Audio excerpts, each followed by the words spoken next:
Hi, I'm Rodney Johnson, co-editor of Survive and Prosper as well as Boom and Bust. I recently had breakfast with pro football linebacker and Hall of Famer Derrick Brooks, NFL Commissioner Roger Goodell, and previous San Fran 49ers owner Eddie DeBartolo. Conversation was mostly about the Brooks DeBartolo Collegiate High School. It's a local charter school that the pair founded in 2007, but it also meandered into football, as you might expect. Did I mention we weren't alone? There were roughly 600 of our closest friends in the room. It was actually a fundraiser breakfast for the school, which has been in operation for 7 years. It offers tuition-free education to families from diverse cultural backgrounds, has a 100% graduation rate, a 100% education placement rate, and has earned an A rating from the state for 4 years. There is a long line of people waiting to get in, which means the same people are interested in getting out of something else. That would be public education. This is a local solution to a local problem, and it's driven by local people. Since both Brooks and DeBartolo are local residents, they're using their wealth and visibility to improve the lives of others. Brooks earned his fortune one hit at a time on the gridiron. DeBartolo stepped into an existing family business, which he grew. They could just as easily have spent their wealth on art or wine or not at all. But that's the issue. They got to choose. French economist Thomas Piketty, in his book Capital in the 21st Century, are in the news a lot these days. His premise is that having money gives you the ability to make more money than simply going to work. That strikes me as what an old professor of mine would have called a blinding glimpse of the obvious. People with more capital can grow their capital. The ownership of capital gets distorted over time. In other words, rich people can get richer. I got that. Piketty points out this is unfair, particularly for those who inherit. His solution is a very high progressive tax, 80% on income over $500,000 or $1 million, 50 to 60% on incomes over $200,000, and a global tax on wealth.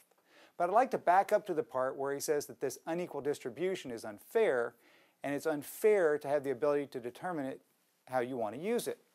I might believe Brooks got overpaid to play football, no offense, and that Mr. DeBartolo got a leg up in life because of the family he was born into.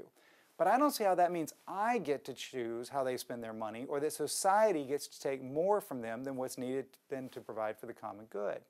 And that's where the fight starts. Piketty claims taxes are levied in order to have all members of society contribute to the structure. Common defense, contract enforcement, all that stuff. He also claims it exists to encourage behavior. Maybe on his side of the pond. I think we had this fight a couple hundred years ago when a group of smart people, either themselves or their ancestors, left their homes in order to live in a place where the government did the least amount possible and then got out of the way. Communities were entrusted with governance over most areas of life. Only things that couldn't be easily handled at the local level were kicked upstream, like tariffs on trade and building armies. It didn't mean all local decisions were good. Bad ideas and bad outcomes are part of the charm. One man's dumb idea is another man's stroke of brilliance. If too many people in a local community don't like decisions, well, guess what? They can work to change it, or they can leave. The caveat is the fact that this country is a republic, not a democracy. The rule of law, not the rule of majority, is supposed to be paramount.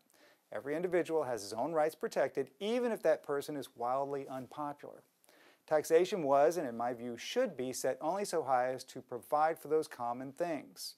There should be a regular review of all laws and regulations to see what can be pared down or even stricken from the books. Piketty's view is understandably European, or at least continental. Their governments provide just about everything. If you need it, apply for it. There's a big tax structure, and it's necessary to pay for everything. The ideas of vastly different economic outcomes might seem horrible in that world. Governments decide what's best for individuals and then set benefits and regulate outcomes accordingly. Under that structure, maybe such high levels of taxation make sense.